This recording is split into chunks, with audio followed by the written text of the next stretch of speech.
पाहतोय आणखी एक महत्त्वाची अपडेट समोर येते। उत्तर नागपूर मतदारसंघामध्ये सुद्धा ईव्हीएम मध्ये बिघाड झालेला आहे। 2 मतदान केंद्रांवर ईव्हीएम मध्ये बिघाड झाल्याची घटना घडली आहे। तर उत्तर नागपूर मतदारसंघामध्ये ईव्हीएम मध्ये बिघाड झाल्यामुळे त्या ठिकाणी मतदारांचा खोळंबा झालेला आहे। अगदी सकाळीच मतदानाच्या सुरुवातीलाच अशा प्रकारच्या घटना घडत असल्यामुळे या ठिकाणी कर्मचारी जे आहेत ते सुद्धा त्रासलेले आहेत। शिवाय नागरिकांचाही संताप होतोय।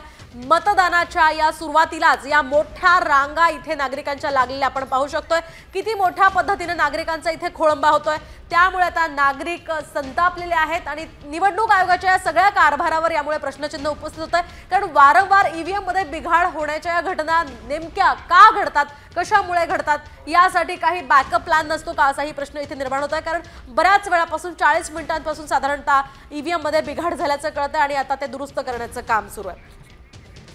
नागपूरच्या 2 मतदारसंघांमध्ये एक उत्तर नागपूर मतदारसंघात ईव्हीएमचा बिघाड झाला। दुसरीकडे या ठिकाणी या नागरिकांचा हा फोटो सुद्धा आपण पाहू शकतोय कशा पद्धतीने या नागरिकांच्या इथे